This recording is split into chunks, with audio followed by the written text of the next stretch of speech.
70 brides, and Ryan Kim walked past every single one. The Grand Ballroom at the Plaza Hotel in Manhattan was a war zone of white lace and shattered expectations. 70 women in custom wedding gowns standing in perfect rows like soldiers waiting for a general who would never arrive. Their families clutching programs that cost more than cars. Photographers with cameras that had been paid to capture a union between New York's most powerful Korean crime family and the daughters of every elite family desperate for the connection, and Ryan Kim. Groom, the heir, the man who was supposed to choose his bride from this manufactured selection, stood at the back in trance in his Tom Ford tuxedo watching the chaos unfold and feeling absolutely nothing except the desperate need to run. This wasn't a wedding. It was a business transaction, his father's final power move before retiring. 70 potential alliances laid out like a buffet where Ryan was supposed to pick the one that gave the family the most leverage, the most territory, the most control, and every single woman in that ballroom knew it.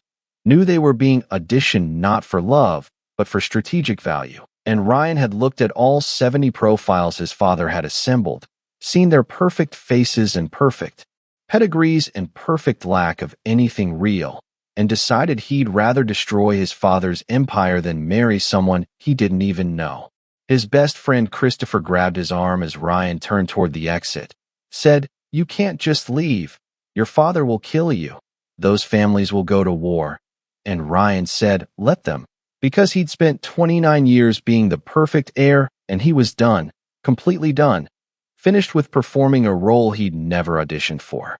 But here's what you need to know before this story goes anywhere, before I tell you about the woman who changed everything. Hit that subscribe button and buckle up, because this romance is about to get wild. Ryan walked out of his own wedding, left 70 brides and their families and his father's carefully constructed empire standing in that ballroom. And he got in his black Mercedes and drove with no destination, just away from expectations and duty and the weight of a legacy he'd never wanted. And he ended up in Brooklyn at 2 in the morning at an all-night diner that looked like it hadn't been updated since 1985, fluorescent lights buzzing, cracked vinyl booths, and exactly one waitress, working the graveyard shift. She was beautiful in a way that had nothing to do with the manufactured perfection he'd just escaped. Dark skin glowing under the harsh lights, natural hair pulled back in a ponytail, exhaustion in her eyes but kindness too. And she looked at him in his expensive tuxedo like he was lost, which he was, completely and utterly lost. "Kitchen's about to close," she said, and her voice was honey and smoke, warm despite the hour. "But I can get you coffee and pie if you're not too picky about the pie." Ryan sat at the counter and said, "Coffee's fine," and she poured it without asking how he took it, just slid the cup across Formica that had seen better decades. And something about that simple gesture, that lack of performance, made his chest ache in a way he couldn't explain. "Rough night?" she asked, wiping down the counter, and Ryan looked at his reflection in the chrome napkin dispenser, saw a man in a tuxedo who'd just abandoned 70 potential brides, and laughed, the sound bitter and broken. "You could say that." "Wedding or funeral?" she asked, nodding at his formal wear, and her directness surprised him, cut through the careful politeness he was used to from people who knew his name and reputation. "Was supposed to be a wedding," Ryan admitted, "but I left before anyone could say I do." She stopped wiping, looked at him with those dark eyes that saw too much, and said, "Good for you."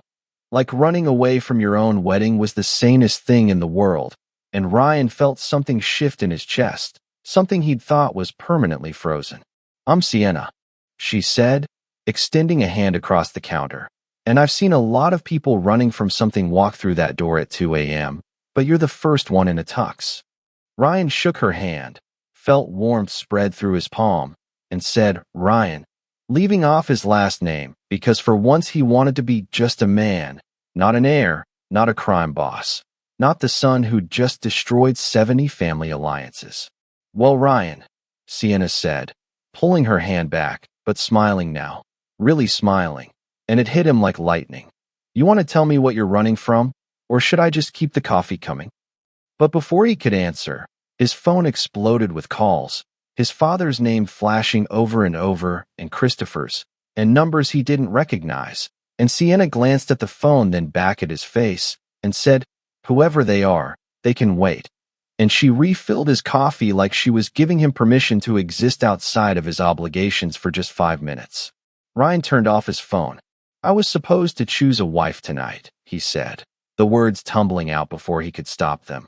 "From 70 women I've never met, never spoken to, don't know anything about except what's in their family portfolios. And I stood there looking at them all and realized I couldn't do it.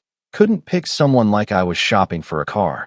Sienna leaned against the counter, studied him with an expression he couldn't read, and said, "So you ran." "So I ran," Ryan confirmed. "Smartest thing you've said all night," Sienna said. And something about her approval, her complete lack of judgment, made Ryan want to tell her everything. About his father's empire built on fear, about the brother he'd lost to violence, about spending his whole life trying to be someone he wasn't. But his phone lit up again even though it was silenced, and this time it was a text from Christopher. "Your father is losing his mind. The families are threatening war. You need to come back now." Ryan showed Sienna the text, watched her read it, waited for her to tell him to go, to fix it, to do his duty, but instead she said, "You want more coffee?" And Ryan realized he was falling for a woman who'd just met him and was already on his side, and he had absolutely no idea what happened next. Sienna Clark had 3 rules for surviving the graveyard shift at Rosie's Diner in Brooklyn, and the first was never get involved with customers who looked like trouble. The second was never accept phone numbers from men in expensive suits. And the third was absolutely never ever feel sympathy for rich people who created their own problems. But watching Ryan sit at her counter looking like his world had just ended was testing every single rule she'd ever made.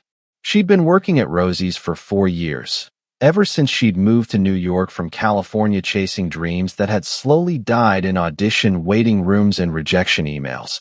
And she'd seen every type of person walk through that door at 2 a.m., drunks and insomniacs, and people running from things they couldn't name. But Ryan was different. Ryan looked like he'd just escaped prison and didn't know what to do with freedom. "You're staring," Ryan said, not looking up from his coffee, and Sienna realized she'd been standing there like an idiot instead of doing her closing duties. "Sorry," she said, grabbing a rag and wiping down tables that were already clean. "It's just 70 brides is a lot of brides. That's biblical levels of bride." Ryan laughed, really laughed, and the sound transformed his face from handsome to absolutely devastating. And Sienna felt her heart do something stupid in her chest. "My father is old school," Ryan explained. "Believes in arranged marriages, strategic alliances, using marriage as a business tool, and he gave me 70 options thinking I'd be grateful for the choice." "But you weren't," Sienna said, more statement than question. "I was suffocating," Ryan said quietly, and there was something so raw in his voice that Sienna forgot about her rules, forgot about staying distant, just sat down across from him in the booth like they were friends instead of strangers. They talked until 4 a.m. when Rosie's finally closed, Sienna learning that Ryan spoke 3 languages and hated all of them, that he'd wanted to be a teacher but inherited a crime empire instead, that he had a scar on his ribs from a knife fight when he was 17 and nightmares about the things he'd seen. And Ryan learned that Sienna had a younger sister in California she sent money to every month, that she'd almost made it as an actress once, but the role went to someone with better connections, that she worked 3 jobs and still barely survived, but refused to give up because giving up felt like dying. "You're extraordinary," Ryan said when Sienna finally locked the diner door behind them. And she laughed because men said things like that all the time, usually right before they try to get something from her. "That's a line," Sienna said, pulling her jacket tighter against the cold. "It's the truth," Ryan insisted, and something in his eyes made her believe him, made her think maybe he was different from every other man who tried to charm his way into her life. "I should go," Sienna said, "because this was dangerous. This man was dangerous. Not in a physical way, but in a way that could break her heart if she let him." "Can I see you again?" Ryan asked, and Sienna should have said no, should have walked away, should have remembered her rules, But instead she heard herself say, "I work the morning shift tomorrow at a cafe in Soho, if you happen to be in the neighborhood." Ryan's smile was bright enough to light the dark street, and Sienna wondered what she'd just started. But what Sienna didn't know was that back at the Plaza Hotel, 70 families were demanding answers. Ryan's father was making threats, and Christopher was trying to hold together an empire that was one wrong move away from civil war. Ryan showed up at her cafe at 6 a.m. looking like he hadn't slept, and Sienna's coworker Rachel elbowed her and whispered, "Girl, who is that?" Because Ryan in jeans and a leather jacket was somehow more devastating than Ryan in a tuxedo. "Coffee?" Sienna asked, keeping her voice professional even though her hands were shaking. "And you," Ryan said, quietly, "if you're on the menu." Rachel made a noise that was definitely not professional, and Sienna felt her face heat, but she poured his coffee and tried to focus on other customers and not the way Ryan watched her like she was the only person in the room. Her shift ended at noon, and Ryan was still there, coffee long cold, just waiting. And when Sienna came out from the back in her regular clothes, Ryan stood like she was royalty. "Lunch?" he asked. "I don't date customers," Sienna said, testing him. "Good thing I'm not a customer anymore," Ryan said. "I'm just a guy who wants to know you better." They went to a tiny Thai place in her neighborhood, and Sienna found herself telling him things she'd never told anyone. About her brother who died in a gang shooting back in Oakland, about the promise she'd made to never get involved with violence, about dreams that were slowly being ground down by reality. "I'm not violent," Ryan said carefully. "But my world is, my family is, everything I touch has blood on it somewhere. And Sienna, I need you to know that before this goes any further." "This?" Sienna asked. "This thing between us," Ryan said. "This thing I felt the moment you said good for you, like running away was brave instead of cowardly. This thing that's making me want to rebuild my entire life just to be someone worthy of your time." "That's too much," Sienna said, heart racing. "You don't even know me." "Then let me know you," Ryan said. And he reached across the table and took her hand, and Sienna felt electricity shoot straight to her soul. But then her phone rang. Her sister calling from California, and when Sienna answered, her sister was crying, saying something about hospital bills and rent, and Sienna felt the familiar weight of responsibility crush her chest. "How much?" Sienna asked, and her sister named a number that made Sienna want to throw up. $5,000 she didn't have and couldn't get. Ryan was watching her with those dark eyes, and when she hung up, he said, "I can help." "No," Sienna said immediately. "Absolutely not. I don't take money from men I barely know." "It's not about the money," Ryan said. "It's about helping someone you care about." "It's always about something," Sienna said, standing up. "And I've learned that nothing is free, especially for men who look like you and have money like you do." "Sienna," Ryan started, but she was already walking away, already putting distance between them, already remembering why her rules existed. Ryan caught up to her on the street, said, "I'm not trying to buy you. I'm trying to help." And Sienna turned on him with fire in her eyes. "I don't need saving," she said. "I need to be left alone."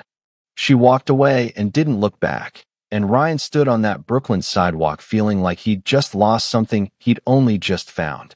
Ryan had his accountant wire $5,000 to Sienna's sister anonymously, because if she wouldn't let him help directly, he'd help anyway. And Christopher said, "You're obsessed with a woman who rejected you." And Ryan said, "I'm in love with a woman who has principles," and meant every word. 3 days passed with no contact, Ryan respecting her boundaries even though it killed him. And then Sienna showed up at his penthouse in Manhattan at midnight, security calling up to ask if he wanted them to remove her, and Ryan said, "Send her up immediately." She stormed off the elevator like a hurricane, eyes blazing, and Ryan thought she'd never looked more beautiful. "You had no right," Sienna said, "no right to send money to my sister, no right to interfere in my life, no right to act like you know what's best for me." "You're right," Ryan agreed. "I overstepped, I'm sorry." Sienna blinked, clearly expecting a fight, not an apology, and some of the fire went out of her eyes. "Why did you do it?" she asked. "Because you were hurting," Ryan said simply. And I have resources I'll never use. And helping your sister cost me nothing but meant everything to her. To you. And Sienna, I would do it again in a heartbeat, even knowing you'd hate me for it. I don't hate you, Sienna said quietly, and Ryan's heart stuttered. But I can't be with someone who throws money at problems, who thinks wealth solves everything, who lives in a penthouse while I'm working 3 jobs just to survive. Then tell me how to do this right, Ryan said. Tell me how to be in your life without overstepping, because walking away isn't an option anymore. Not for me. Sienna was quiet for a long moment, looking around his penthouse with its floor-to-ceiling windows and expensive art, and Ryan saw himself through her eyes, saw the inequality, the imbalance, the impossibility of their worlds colliding. Take me somewhere real, Sienna said finally. Not fancy restaurants or penthouse apartments. Somewhere that matters to you. Somewhere that shows me who you are when you're not trying to be impressive. So Ryan took her to the community center in Queens where he'd been teaching Taekwondo to kids from low-income families for the last 3 years, and Sienna watched him interact with children who looked at him like he was a hero, who called him Mr. Ryan and showed him their homework and told him about their weeks. This is what I want to do, Ryan said as they sat on the steps outside. Open centers all over the city, give kids alternatives to the streets, create programs that actually help instead of just throwing money at problems. But my father says it's a waste of time, says I should focus on the family business. Your father is wrong, Sienna said firmly, and Ryan looked at her like she'd just given him permission to breathe. They spent the afternoon together, Sienna helping with the kids, and Ryan watched her natural warmth draw everyone to her, watched her make children laugh and feel valued, and he fell even harder. I need to tell you something, Ryan said as they walked to the subway later, and his voice was serious enough that Sienna stopped walking. When I say family business, I mean crime family, Ryan said. My father built an empire on illegal operations, and I inherited it when my brother died, and I've spent the last 5 years trying to make it legitimate. But Sienna, I've done things, bad things, things that would make you walk away if you knew the details. Sienna was quiet, processing, and Ryan prepared himself for rejection. Tell me the worst thing, she said finally. I've killed people, Ryan said. In self-defense, protecting my territory, but still, I've taken lives, and I carry that weight every single day. My brother was killed by gang violence, Sienna said. 5 years ago, he was 22, and I swore I'd never have anything to do with that world. I understand, Ryan said. If you need to walk away, but you're trying to change things, Sienna interrupted.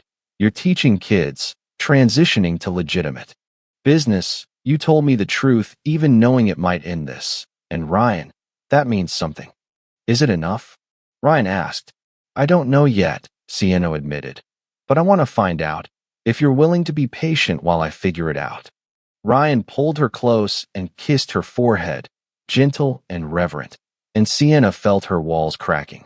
But across the city, in the Plaza Hotel conference room, Ryan's father was meeting with the 70 families he'd offended, and his solution to the Ryan problem was simple and brutal. Eliminate the distraction, make the waitress disappear, force his son back in line. The order was given, and Sienna had no idea she'd just become a target. Sienna should have seen the warning signs, the black SUV that kept appearing on her street, the men in suits who watched her cafe, the feeling of being followed, but she was too caught up in Ryan, in late-night conversations and stolen kisses, and the way he looked at her like she was precious. They'd been seeing each other for 2 weeks, careful and slow, Ryan letting her set the pace, and Sienna was starting to believe that maybe, just maybe, this impossible thing could work. Then everything fell apart. She was closing Rosie's Diner alone on a Tuesday night when 3 men walked in, expensive suits and cold eyes, and Sienna knew immediately they weren't there for pie. You're the waitress, the lead man said, not a question.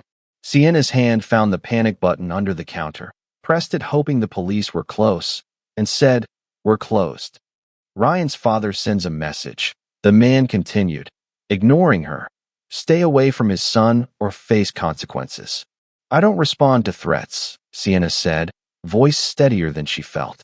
The man smiled, and it was the cruelest thing Sienna had ever seen. And he said, "This isn't a threat. It's a courtesy warning. Next time we won't be so polite." And then they left, disappeared into the night before police arrived. Sienna called Ryan with shaking hands, told him what happened, and Ryan's voice went deadly calm, the kind of calm that preceded violence. And he said, "Pack a bag. I'm sending security to get you. You're not safe there anymore." "I'm not running," Sienna said. "I'm not letting your father dictate my life." "Sienna, please," Ryan said, and she could hear fear in his voice, real fear. "These men don't make idle threats. They will hurt you to get to me." "Then deal with your father," Sienna said, "because I'm not hiding, and I'm not leaving. And if this relationship means you going to war with your family, then maybe we need to reconsider what we're doing." She hung up before he could respond, and immediately regretted it, but pride and fear kept her from calling back. Ryan showed up at her apartment 20 minutes later, bypassing her roommate, storming into her room like he owned it, and Sienna had never seen him like this, fury and terror mixing in his eyes. "You don't get to make this decision alone," Ryan said. "You don't get to risk your life because you're too stubborn to accept help. And you don't get to control me because we're dating," Sienna shot back. "I've been taking care of myself long before you walked past 70 brides." "Those 70 brides weren't real," Ryan said, voice breaking. "You're real. We're real. And Sienna, I can't lose you. Not to my father's violence. Not to your pride. Not to anything." Sienna felt her anger drain away, saw the genuine fear in his eyes, remembered her brother, and how quickly violence could take everything. "What do you want me to do?" she asked quietly. "Let me protect you," Ryan said. "Just until I can handle my father. Just until I can make sure you're safe." "And then what?" Sienna asked. "We keep hiding? We keep letting your father control our lives? Ryan, this isn't sustainable." "Then I'll end it," Ryan said. And there was something final in his voice, something that sounded like a decision made. "End what?" Sienna asked.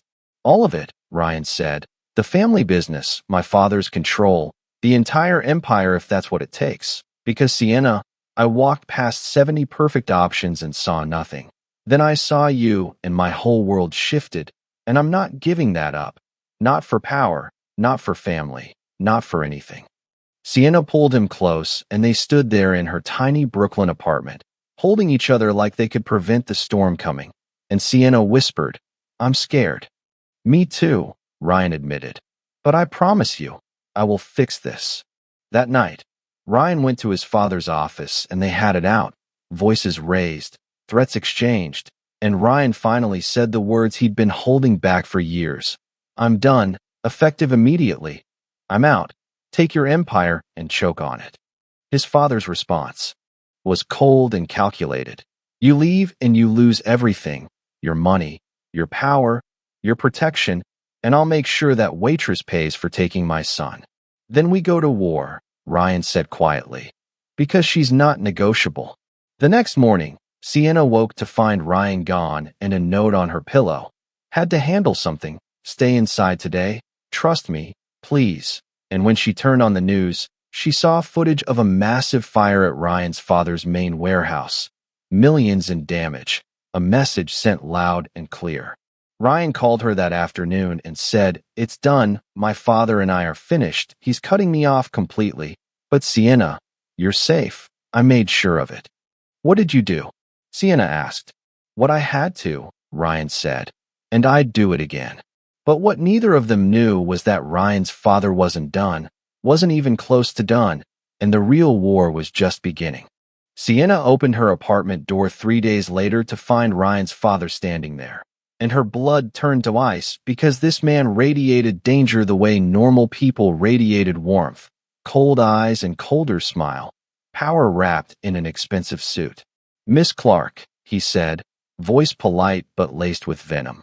"We need to have a conversation about my son." Sienna should have slammed the door, should have called the police, should have done anything except let him inside. But curiosity and defiance made her step aside, made her gesture to the worn couch, made her say talk then. "Ryan has made poor choices his entire life," Mr. Kim said, sitting like he owned the place. But this, choosing a waitress over his family, over his responsibilities, over everything we've built, this is the worst choice yet. I didn't ask him to choose, Sienna said quietly. But you accepted the choice, Mr. Kim said. You let my son burn bridges, destroy alliances, walk away from power. All for what? A woman he's known for 3 weeks. For love, Sienna said firmly. He walked away for love, which you clearly don't understand. Mr. Kim's laugh was sharp and cruel, and he said, love is a fantasy people like you cling to when you have nothing else, but in the real world, in my world, love is a weakness that gets you killed. Then I feel sorry for you, Sienna said, and meant it. Saw the lonely, bitter man beneath the power, saw someone who'd sacrificed everything for control and ended up with nothing that mattered. I'm offering you a deal, Mr. Kim said, leaning forward. $1 million, cash, untraceable. Walk away from Ryan and never contact him again. Sienna felt sick, because part of her, the exhausted part that worked 3 jobs and barely survived, wanted to take it, wanted to solve every financial problem with one word, but the part of her that loved Ryan, that saw the man he was trying to become, that believed in something more than money, that part was louder. No, Sienna said. 5 million, Mr. Kim countered immediately. No, Sienna repeated. You can't buy me, and you can't control your son, and Mr. Kim, the sooner you accept that, the sooner you can stop destroying everything you claim to love. You're making a mistake, Mr. Kim said, standing. My son will resent you eventually, blame you for taking him from his world, and when he does, you'll have nothing, no money, no security, no future. But I'll have love, Sienna said, and that's more than you've ever had. Mr. Kim left without another word, but the threat hung in the air, heavy and real, and Sienna knew this wasn't over. She called Ryan, told him about the visit, and Ryan went silent in a way that terrified her. I'm handling it, Ryan said finally. How? Sienna asked, but Ryan had already hung up, and Sienna felt dread settle in her stomach like lead. That night, Ryan met his father at the Plaza Hotel, the same ballroom where he'd walked away from 70 brides, and they faced each other like enemies instead of family. You threatened her, Ryan said, voice shaking with controlled rage. I offered her a better life, his father corrected. She refused, which means she's either genuinely in love with you or incredibly stupid. She's neither, Ryan said. She's strong and principled and everything I want to be. Then you're both fools, his father said, and fools don't survive in this world. I don't care about surviving in your world, Ryan said. I care about building a new one, and Dad, you're not invited. His father's expression went cold, colder than Ryan had ever seen, and he said, You walk away now and you're dead to me. No second chances, no reconciliation, you'll be nothing, have nothing. And when that waitress leaves you because you can't provide the life she deserves, don't come crawling back. I won't, Ryan said, and turned to leave, but his father's voice stopped him. I tried to build something for you, Mr. Kim said, and for the first time Ryan heard something like vulnerability. Everything I did was to give you power, security, a legacy. I never wanted that legacy, Ryan said without turning around. I wanted a father, and instead I got a crime boss who treated me like a business asset. He left then, walked out of the plaza for the second time, and this time he didn't look back. But when Ryan got back to his now modest apartment, the penthouse sold to sever ties with his father's money, he found Sienna sitting on the steps outside, suitcase beside her, face streaked with tears. What happened? Ryan asked, panic flooding his system.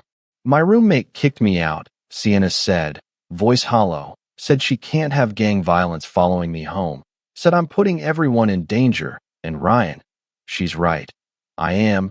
Your father's men have been watching the building, following my sister, and I can't do this anymore. Don't say that, Ryan said, sitting beside her. Please don't say that. I love you, Sienna said, and those words should have been beautiful, but they sounded like goodbye. I love you so much it terrifies me. But Ryan, look at what we've become. You've lost your family. I've lost my home. We're both in danger. And for what? For love that might not be enough. Love is always enough, Ryan insisted, but even he heard the desperation in his voice. Is it? Sienna asked, because right now it feels like love is just another word for sacrifice, and I'm tired, Ryan. I'm so tired of fighting. Then let me fight for you, Ryan said. Let me handle my father. Let me make this right. How? Sienna asked. How do you make this right when your father has all the power and we have nothing? Ryan didn't have an answer, and Sienna stood up, grabbed her suitcase, and said, I need time to think. I need space to figure out if this is sustainable or if we're just destroying each other slowly. Where will you go? Ryan asked, heartbreaking. My sister's in California, Sienna said. I'll stay with her for a while, clear my head. And Ryan, if you love me, you'll let me go. I do love you, Ryan said, which is why I'm saying goodbye even though it's killing me. She kissed him one last time, soft and sad and final, and then she left, disappeared into the night, and Ryan sat on those steps until dawn wondering how loving someone right could feel so wrong. 3 months passed in misery, Ryan throwing himself into his community work, opening 2 more centers, staying away from his father's world completely, and Sienna in California trying to remember who she was before a runaway groom had changed everything. But fate, it turned out, had other plans. Ryan was teaching a taekwondo class in his new Queens Center when the door opened and Sienna walked in, and his heart stopped, completely stopped, because she looked different somehow, stronger maybe, or just more herself. Hi, she said, and that one word contained 3 months of separation, of missing each other, of trying to figure out how to live apart. Ryan dismissed the class early, didn't care about protocol, just needed to understand why she was here, why she'd come back, what it meant. Your father had a heart attack, Sienna said without preamble. I saw it on the news. Is he okay? He's alive, Ryan said carefully. Retired now. Doctor's orders. Moved to Connecticut to live with my aunt. So the threat is gone, Sienna observed. Completely, Ryan confirmed. He has no power anymore. No control. The family business was dissolved and sold to legitimate investors. It's over. They sat on the mat where Ryan taught kids to find their strength, and the afternoon sun through the windows was gentle on their faces. I missed you, Sienna said quietly. Every single day I was gone, I missed you, and I kept telling myself I did the right thing, that space was necessary, but Ryan, it felt like I'd cut off my own arm. I've been half dead without you, Ryan admitted, going through motions, existing but not living. And Sienna, I built all of this, he gestured at the center, hoping that somehow you'd see it and know that I kept my promises, that I chose the better path, that I became someone worthy of you. You were always worthy, Sienna said. I was just scared of violence and sacrifice and losing myself in your world. And now? Ryan asked, voice barely above a whisper. Now I'm more scared of living without you, Sienna said, and smiled, that real genuine smile that had started everything. Now I know that love isn't about avoiding sacrifice. It's about choosing what's worth sacrificing for. Ryan pulled her close and kissed her like he'd been drowning for 3 months, and she was oxygen, and Sienna kissed him back just as desperately, pouring every lonely night into it. I walked past 70 brides, Ryan said against her lips, and chose a waitress who said no. And Sienna, that was the best decision I've ever made. I said no because I was scared, Sienna admitted. But I'm saying yes now. Yes to you. Yes to us. Yes to whatever comes next. Even if it's hard? Ryan asked. Especially if it's hard, Sienna confirmed. Because Ryan, easy love isn't real love. Real love is choosing each other every day, fighting for each other, building something together even when the world says it's impossible. They spent that afternoon planning their future, Ryan showing Sienna his expansion plans for the centers, Sienna telling him about a teaching opportunity in New York that would let her work with kids, both of them rebuilding lives that fit together instead of tore apart. Move in with me, Ryan said as they walked through Brooklyn later, hand in hand. Not because you need to, but because I want to wake up next to you every morning and fall asleep beside you every night. Okay, Sienna said, laughing at how simple it was, how easy life became when you stopped fighting fate. 6 months later, Ryan took Sienna back to Rosie's diner at 2 a.m., the place where they'd met, where she'd served him coffee and given him permission to run from his own wedding, and he got down on one knee in the same booth where they'd first talked. I walked past 70 brides, Ryan said, holding a simple ring because he knew she didn't want anything ostentatious, and chased a waitress who had every reason to say no. And Sienna, you've said yes to so many things since then. Yes to loving me. Yes to building a life with me. Yes to believing in something impossible. So I'm asking if you'll say yes one more time. Will you marry me? Yes, Sienna said, laughing and crying simultaneously. Yes to you. Yes to us. Yes to forever. The wedding was small, intimate, just close friends and family at the Queen's Community Center where they'd fallen back in love. And when Sienna walked down the makeshift aisle, Ryan was crying, not even trying to hide it, looking at her like she was a miracle. You said no, Ryan said when she reached him, smiling through tears. And you didn't give up, Sienna replied, smiling that smile that changed everything. They said their vows, promised forever, kissed while the kids from Ryan's classes cheered and threw flower petals. And it was perfect, absolutely perfect. At the reception, Christopher gave a toast, said, I've known Ryan my whole life. Watched him walk past 70 perfect brides without a second glance, and I thought he was crazy. But then I met Sienna and understood. Sometimes you have to walk past perfection to find something real. Later, as they danced to their first song as husband and wife, Sienna looked up at this man who'd abandoned an empire for her and said, Do you regret it? Walking away from all that power? Not even for a second, Ryan said, pulling her closer. Because Sienna, I didn't walk away from anything. I walked toward everything that mattered, toward you, toward love, toward a life that's actually worth living. I love you, Sienna whispered. I love you more, Ryan said, and I'll spend the rest of my life proving it. Somewhere in Manhattan, in a ballroom very much like the one where 70 brides had waited, someone else was getting married, traditional and arranged and strategic, and they would never know that the man who'd walked away had found something infinitely more precious than power or prestige. He'd found love, real messy, complicated, beautiful love. And it all started because he'd been brave enough to run, and she'd been brave enough to eventually say yes. If you loved Ryan and Sienna's journey from 70 brides to one true love, smash that subscribe button. Drop a comment telling me which moment hit you hardest. Was it the diner meeting, the separation, or the reunion? And let me know what story you want next. Should we follow Christopher's secret romance or dive into Sienna's sister's love story? You decide. Thanks for being here, and remember, sometimes the bravest thing you can do is walk away from what everyone expects and chase what your heart knows is real. See you in the next one.